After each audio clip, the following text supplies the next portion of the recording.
Telangana Kaloji Narayana Rao university of health science లోపల ఎవరైతే BSc nursing apply చేసుకున్నారో వాళ్ళకి, ఎవరైతే బీఎస్సీ నర్సింగ్ అప్లై చేసుకుందాం అనుకుంటున్నారో వాళ్ళకి ఈ వీడియో మస్త్ హెల్ప్ అయితది.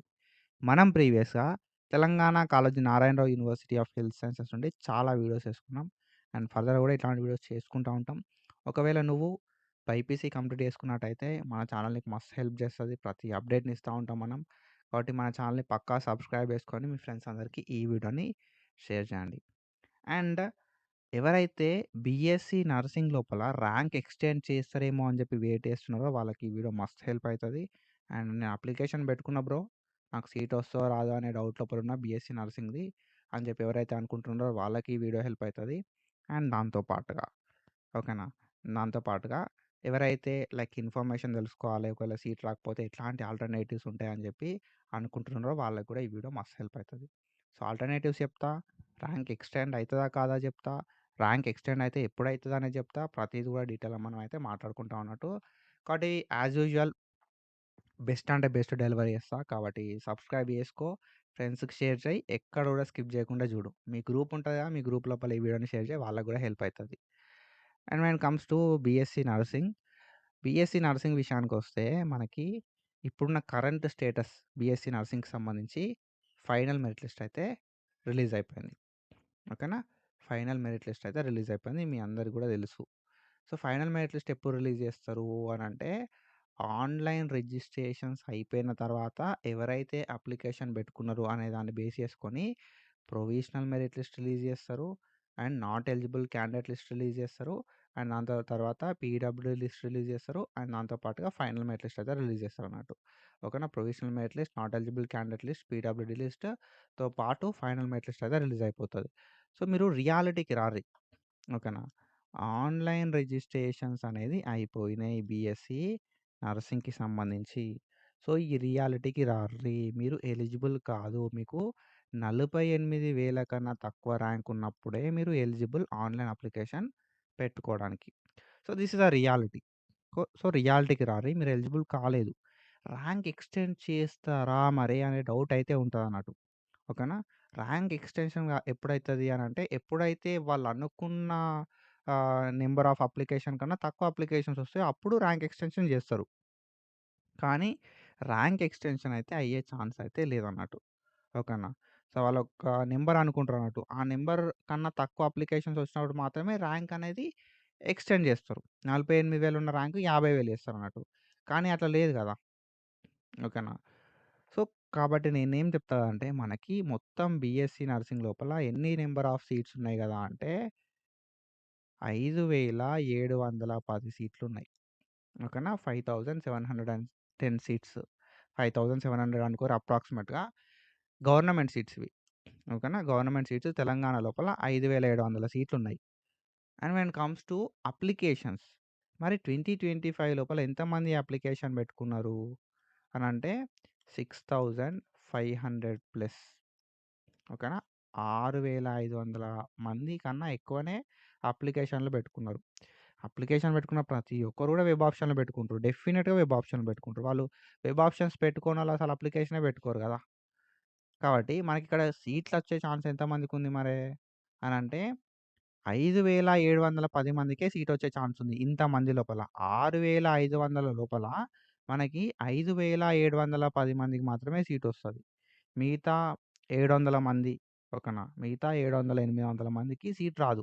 ఓకేనా, 700-800 పీపుల్కి సీట్ రాదు. ఎందుకంటే ఇక్కడ ఉన్న సీట్లు ఇంతే.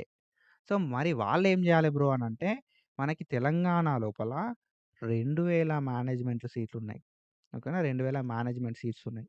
ఓకేనా, సో ఆల్మోస్ట్ మనకి ఏ ఒక 7,700 సీట్లు ఉన్నాయి తెలంగాణ లోపల నర్సింగ్ సీట్లు. అందులోపల 5,700 ఏమో గవర్నమెంట్ సీట్స్, అంటే కౌన్సిలింగ్ త్రూ ఫిల్ చేస్తారు. మిగతా 2,000 సీట్లు మేనేజ్మెంట్ సీట్లు. ఈ మేనేజ్మెంట్ సీట్లు ఎవరైతే కావాలనుకుంటారో వాళ్ళు అప్లికేషన్ పెట్టుకోరు కదా. అప్లికేషన్ పెట్టుకున్న వాళ్ళ లోపలనే 700-800 మందికి సీట్ రాదు. ఓకేనా, అప్లికేషన్ పెట్టుకొని వెబ్ ఆప్షన్‌లు పెట్టుకున్న వాళ్ళకే 700-800 మందికి సీట్ రాదంటే, ఇంకా అప్లికేషన్ పెట్టుకోనోళ్ళ సంగతేంది? అప్లికేషన్ పెట్టుకున్నోళ్ళ సంగతి డైరెక్ట్‌గా అడ్మిషన్ తీసుకుంటారు. ఓకేనా. సో, ఈ 7-800 మంది ఎక్కడికి పోవాలంటే మేనేజ్‌మెంట్‌కి పోయి జాయిన్ అవ్వాల్సి ఉంటదన్నట్టు. లేదంటే ఒక ఆల్టర్‌నేటివ్ చూసుకోవాలి. ఇది రియాలిటీ. ఓకేనా. సో, వాళ్ళు ర్యాంక్ ఎక్స్‌టెన్షన్ చేసినా గూడా ఒకసారి ఆలోచించుర్రి. ర్యాంక్ ఎక్స్‌టెన్షన్ చేసినా కూడా అక్కడ ఫీని కలెక్ట్ చేయడం తప్ప పెద్దగా ఏముండదు గదా! ఇక్కడ ఆల్రెడీ అప్లికేషన్ చేసుకున్న పీపుల్ లోపలనే 7-800 మందికి సీట్ రాదంటే, మళ్ళా ర్యాంక్ ఎక్స్‌టెన్షన్ చేసి ఎందుకు? ఓకేనా. ర్యాంక్ ఎక్స్‌టెన్షన్ చేయడం ఎందుకు? ర్యాంక్ ఎక్స్‌టెన్షన్ చేసిన తర్వాత సీట్ రాలే అని చెప్పి స్టూడెంట్ డిప్రెస్ అవ్వడం ఎందుకు? ఇవన్నీ థింగ్స్ ఉంటాయి గదా! నన్నడిగితే ర్యాంక్ ఎక్స్‌టెన్షన్ చేయకపోతేనే మంచిది. ఓకేనా. ఇప్పుడు అదే ర్యాంక్ లోపల 50,000కు ర్యాంక్ పెంచిర్రనుకో ఫర్ సపోజ్. ఓకేనా. 50,000కు ర్యాంక్ పెంచితే ఎంత కాదన్నా ఇంకొక 2,000 అప్లికేషన్‌లొస్తాయి. ఈ 2,000 అప్లికేషన్స్ వచ్చిన తర్వాత అక్కడ సీట్లున్నయే 5,700 సీట్లున్నాయి. ఓకేనా. 4,000 మందికి సీట్ రాకుండా ఉండడం ఎందుకు? అవునా కాదా? సో, రియాలిటీ ఇది. కాబట్టి ర్యాంక్ ఎక్స్‌టెన్షన్ అయ్యే ఛాన్స్ ఉండది. ఒకవేళ ఓకేనా. సో, మాక్సిమం కాదు. ఒకవేళ ఏదన్నా యూనివర్సిటీ డెసిషన్ తీసుకొని సీట్లు అంటే కొత్త కాలేజ్‌లు యాడ్ అయ్యి, సీట్లు పెరిగి అండ్ తక్కువ సీట్స్ ఫేజ్ 1 తర్వాత, ఫేజ్ 2 తర్వాత, ఫేజ్ 3 తర్వాత ఫిల్ అయితే ఏమైనా ఎక్స్‌టెన్షన్స్ అయితే అప్పుడు మనం ఫర్దర్‌గా వీడియో చేసుకుందాం. ర్యాంక్ ఎక్స్‌టెన్షన్ చేసిర్రు. మళ్ళీ రిజిస్ట్రేషన్స్‌కి ఛాన్స్ ఇచ్చిర్రు అని జెప్పి. అండ్ అది కూడా పాసిబిలిటీ లేదు బ్రో. ఎందుకు చెప్పాలా? మళ్ళా రిజిస్ట్రేషన్స్ పెడితే మళ్ళా మెరిట్ లిస్ట్ ప్రిపేర్ చేయాలి. ఓకేనా.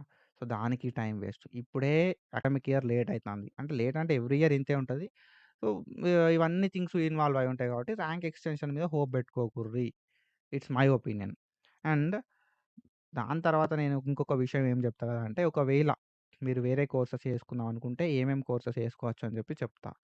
First thing inter marks through. ఎందుకంటే ఇది వెబ్‌సైట్ త్రూ మనకి 48,000 కన్నా తక్కువున్నోళ్ళు అప్లై చేసుకోవచ్చు అని చెప్పి మనకు నర్సింగ్‌లా ఇచ్చిర్రు.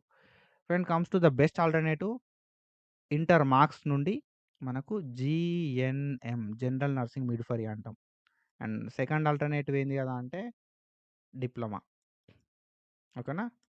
సో, నేనేం చెప్తా కదంటే, if you are passionate about nursing, నేను నర్సింగే చేస్తా బ్రో అనుకున్నావనుకో, ఇంటర్ మార్క్స్ త్రూ జీఎన్ఎం మేనేజ్మెంట్‌లో జాయిన్ అయితావా? లేకపోతే అప్లికేషన్ పెట్టుకుంటావా అనేది నీ ఇష్టం. ఓకేనా. Inter marks through. కానీ జీఎన్ఎం అనేది డిప్లొమా బ్రో. అంటే 3 ఇయర్స్ ఆఫ్ డ్యూరేషన్ ఉంటది. 3 ఇయర్స్ తర్వాత నువ్వు పోస్ట్ బేసిక్ బీఎస్సీ నర్సింగ్ చేసుకుంటే, బీఎస్సీ నర్సింగ్‌కి ఈక్వల్ అయితావు. అది వేరే విషయం. కానీ నువ్వు నర్సింగే చేస్తా పాషనెట్‌గా అనుకుంటే మాత్రం 3 ఇయర్స్ ఇది డిప్లొమా, డిగ్రీ గాదు.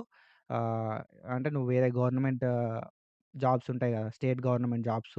నర్సింగ్ జాబ్స్ కాకుండా వేరే జాబ్స్‌కి అప్లై చేసుకోవడానికి ఛాన్స్ ఉండదన్నట్టు. ఓకేనా. డిప్లొమా కిందకే కన్సిడర్ చేస్తారు. నీ హైయెస్ట్ క్వాలిఫికేషన్ ఇంటర్మీడియేటే అయితది. గవర్నమెంట్ జాబ్స్‌కి అప్లై చేసుకుంటా బయట అనుకుంటే. అదర్ దాన్ మెడికల్ ఫీల్డ్ అనుకుంటే. ఓకేనా. సో, ఇది ఇంటర్ మార్క్స్ త్రూ ఉంటది. నర్సింగే చేస్తా అనుకుంటే.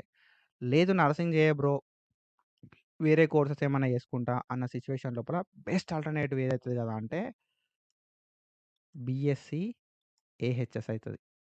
ఓకేనా. బీఎస్సీ అలైడ్ హెల్త్ సైన్స్ అంటాం.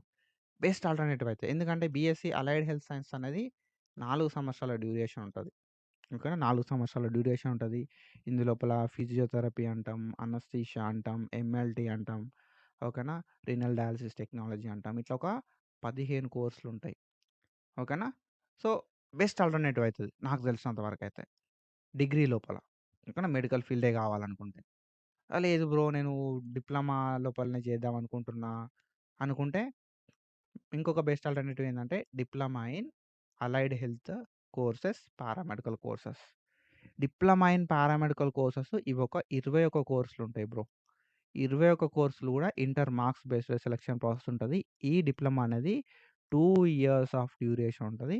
మంచి ఆపర్చునిటీస్ ఉంటాయి. ఎట్లయితే బీఎస్సీ, ఏహెచ్ఎస్‌కుంటే అన్ని opportunities diploma in paramedical courses ఉంటాయి. ఓకేనా.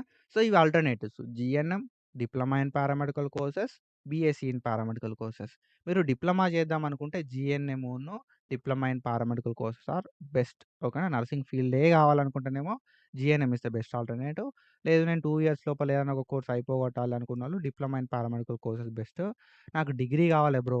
కొంచెం మంచి గ్రిప్ కావాలి. మంచి అకాడమిక్ కావాలి అన్న సిట్యుయేషన్ లోపల మీరు you can go with BSc allied health sciences degree మస్తుంటది. మంచి కోర్సెస్ ఉన్నాయి. You can go with it. ఓకేనా. ఒకవేళ మీకు అలైడ్ హెల్త్ సైన్సెస్ లోపల గైడెన్స్ కావాలనుకుంటే మాత్రం రూ. 154 ఉంటది సబ్స్క్రిప్షన్ అనాలిసిస్ ట్యూటర్ యాప్ లోపల. You can download our analysis tutor app from Play Store. నీకు బీపీటీ గైడెన్స్ ఇస్తా, అలైడ్ హెల్త్ సైన్సెస్ గైడెన్స్ ఇస్తా. నువ్వేదైనా తీసుకో. బీపీటీ అయినా తీసుకో, ఏహెచ్ఎస్ అయినా తీసుకో. పీపీటీ గైడెన్స్ ఇస్తా, అలైడ్ హెల్త్ సైన్సెస్ గైడెన్స్ ఇస్తా. సో, ఫేజ్ 1లో సీట్ రావాలంటే ఏం చేయాలని చెప్తా. ఓకేనా. సో, ఒక కంప్లీట్ గైడెన్స్ ఇస్తా నేను. ఓకేనా. From starting to ending. So, ఏం చేయాలి అని చెప్పి ప్రతీది నేను చెప్తా. It's a process. ఆ ప్రాసెస్ లోపల ప్రతీది నేను చెప్తా. ఎట్లాంటి మిస్టేక్స్ అవాయిడ్ చేయాలి, ఏం చేయాలి, ఏం చేయొద్దు అని చెప్పి రైట్ టైం లోపల రైట్ ఇన్ఫర్మేషన్ అనేది నీకు రీచ్ అయ్యేలాగా నేను చేస్తా. జస్ట్ నువ్వు చేయాల్సింది ఒకటే, లైవ్స్ కండక్ట్ చేస్తాం మనం. ఆ లైవ్స్‌కి నువ్వు అటెండ్ కావాలి. ఆ లైవ్స్‌కి నువ్వు అటెండ్ అయితే ఏం చేయాలి, ఏం చేయొద్దు అని చెప్పి ప్రతీది నేను చెప్తా ఉంటా. ఓకేనా. అండ్ మనకి కాలేజెస్ ఎక్కడున్నాయని చెప్పి కాలేజ్ లిస్ట్ ప్రొవైడ్ చేస్తా. ఏ కాలేజ్ లోపల ఏం కోర్సెస్ ఉన్నాయని చెప్పి కోర్సెస్ లిస్టు అండ్ అప్లికేషన్ ఎట్లా చేసుకోవాలి, అప్లికేషన్ లోపల ఎట్లాంటి మిస్టేక్స్ అవాయిడ్ చేయాలని చెప్పి ప్రతీదీ ప్రొవైడ్ చేస్తా. జస్ట్ ఫర్ రూ. 154. ఒక్కసారి నువ్వు రూ. 154 పే చేస్తే మనం ఎన్ని లైవ్‌లు పెడితే అన్ని లైవ్‌లకు నువ్వు ఎలిజిబుల్ అయితావు. అండ్ 6 మంత్స్ వరకు మనం ఏం కండక్ట్ చేసుకున్నా కూడా అందులోపల నీకైతే ఛాన్స్ అయితే ఉంటదన్నట్టు. ఓకేనా. లైవ్స్ గానీ, ఇన్ఫర్మేషన్ గానీ, వీడియోస్ గానీ అన్నిటికి ఎలిజిబిలిటీ ఉంటది. ఓకేనా. సో, ఇది and when it comes to GNM. GNM application పెట్టుకోవడానికి డేట్ అయితే ఎక్స్‌టెన్షన్ అయింది. సో, నా అప్డేట్స్ చూసినోళ్ళకి అర్థమైతది. 27థ్. ఓకేనా. సో, జీఎన్ఎం చేసుకోవడానికి డేట్ ఎక్స్‌టెన్షన్ అయింది. అండ్ డిప్లొమాకి గూడా డేట్ అయితే ఎక్స్‌టెన్షన్ అయిందన్నట్టు. మనకి డిప్లొమా లోపల చూసుకుంటే 27థ్ నవంబర్ 2025 దాకా ఎక్స్‌టెన్షన్ అయితే అయింది. ఓకేనా. 27థ్ నవంబర్ 2025 దాకా ఎక్స్‌టెన్షన్ అయిందన్నట్టు. ఒక ఆల్మోస్ట్ 1 మంత్ ఆఫ్ డేట్ అయితే ఎక్స్‌టెన్షన్ అయింది. డిప్లొమా ఇన్ పారామెడికల్ కోర్సెస్‌కి అప్లికేషన్ పెట్టుకోవడానికి. సో, ఎట్లా అప్లై చేసుకోవాలి, ఏం చేయాలని చెప్పి ప్రీవియస్‌గా వీడియోస్ చేసిన. ఆ వీడియో లింక్స్ కింద డిస్క్రిప్షన్ లోపల మీద ఐ బటన్స్ లోపల ఈ వీడియో ఎండ్ అయిన తర్వాత కూడా వస్తాయి. ఒకసారి వెళ్లి చెక్ చేయండి. డిప్లొమా ఇన్ పారామెడికల్ కోర్సెస్‌కి సంబంధించి. ఓకేనా. 27థ్ నవంబర్ 2025 దాకా టైం ఉంది. It's a best time to apply for diploma in paramedical courses. ఓకేనా. తొందర అప్లికేషన్ అయితే పెట్టుకోరి. ఓకేనా. సో, అసలే మిస్ చేసుకోకురి. ఎందుకంటే మనకున్న ఆప్షన్స్ ఇవే. సో, ఒకసారి మళ్ళా డేట్ అయిపోయిన తర్వాత నాకు కావాలి బ్రో అంటే మనం ఏం చేయడానికి ఉండదన్నట్టు. And when it comes to diploma GNM general nursing midwifery అంటాం. జీఎన్ఎం అప్లికేషన్ పెట్టుకోవడానికి 10థ్ నవంబర్. ఓకేనా. 10థ్ నవంబర్ 2025 దాకా డేట్ అయితే ఎక్స్‌టెండ్ చేషిర్రు. 10థ్ నవంబర్ 2025 దాకా డేట్ అయితే ఎక్స్‌టెండ్ చేషిర్రు. కాబట్టి ఆన్‌లైన్ అప్లికేషన్ చేసుకోవాలి. ఆఫ్‌లైన్ సర్టిఫికేట్ సబ్మిషన్ అయితే చేయాలి. అది ఎట్లా అని చెప్పి వీడియోస్ చేసినా చెక్ చేయండి. మళ్ళీ మళ్ళీ ఈ ఆపర్చునిటీ రాదు. డిప్లొమాకి సంబంధించి రాదు. అండ్ జీఎన్ఎంకి సంబంధించి రాదు. అండ్ అనదర్ థింగ్ ఏంది కదా అంటే పారామెడికల్ కోర్సెస్. ఈ పారామెడికల్ కోర్సెస్‌కి మీరు ఫస్ట్ ఫేజ్‌లో పార్టిసిపేట్ చేద్దాం అనుకున్నా, సెకండ్ ఫేజ్‌లో పార్టిసిపేట్ చేద్దాం అనుకున్నా, ఏ ఫేజ్‌లో పార్టిసిపేట్ చేద్దాం అనుకున్నా ఆన్‌లైన్ రిజిస్ట్రేషన్ అనేది మ్యాండేటరీ. ఓకేనా. వన్ టైమ్ ఆన్‌లైన్ రిజిస్ట్రేషన్ మాత్రమే ఉంటది. మీరు ఆన్‌లైన్ రిజిస్ట్రేషన్ చేసుకోకపోతే మీరు first phase, second phase, third phase ఏ ఫేజెస్ ఉన్నా పార్టిసిపేట్ చేయడానికి ఛాన్స్ అయితే ఉండది. సో, మరి రిజిస్ట్రేషన్‌కి మరి ఎప్పటిదాకా టైం ఉంది బ్రో అనే విషయానికొస్తే మనకి ఆల్రెడీ రిజిస్ట్రేషన్స్ అయితే స్టార్ట్ అయిపోయినాయి. 29థ్ అక్టోబర్ 2025 రోజు. మనకి 8థ్ నవంబర్ 2025 దాకా టైం అయితే ఉంది. సో, ఎంత తొందర పాసిబుల్ అయితే అంత తొందర ఈ ఏహెచ్ఎస్‌కి సంబంధించిన అప్లికేషన్ అయితే పెట్టుకోరి. ఈ సింగిల్ అప్లికేషన్ తోటి మీరు 15 కోర్సులలో పార్టిసిపేట్ చేయొచ్చు.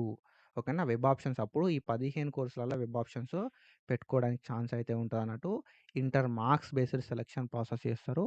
సో, ఈ డిప్లొమా కావచ్చు, జీఎన్ఎం కావచ్చు, డిప్లొమా ఇన్ పారామెడికల్ కోర్సెస్ కావచ్చు, అలైడ్ హెల్త్ సైన్స్ కావచ్చు, ఇవన్నీ కోర్సెస్ కూడా మనకి inter marks based selection process చేస్తారు.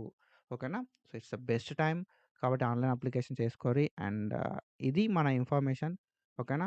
సో, ఈ వీడియోస్‌కి సంబంధించి, ఈ కోర్సెస్‌కి సంబంధించి ఏం వీడియోస్ కావాలనుకున్నా కూడా కింద డిస్క్రిప్షన్ లోపల లింక్స్ ఉంటాయి. అండ్ దాంతో పాటుగా మనకి మన యూట్యూబ్ ఛానల్ లోపల కూడా మీరు చెక్ చేసుకోవచ్చు. క్లియర్ కట్‌గా నేనైతే మెన్షన్ చేసి పెట్టిన. ఏ కోర్స్‌ది, ఏంటిది అని చెప్పి. ఓకేనా. థంబ్‌నెయిల్ చూస్తే మీకు అర్థమైపోతది. చెక్ చేయండి. గైడెన్స్ కావాలనుకుంటే మాత్రం తెలుసు గదా! అనలిటిక్ ట్యూటర్ యాప్ ప్లే స్టోర్‌లో ఉంటది. You can download from there. Informative ఉందా లేదా అని చెప్పి కింద కామెంట్ చేయి. Do follow us. Thank you so much.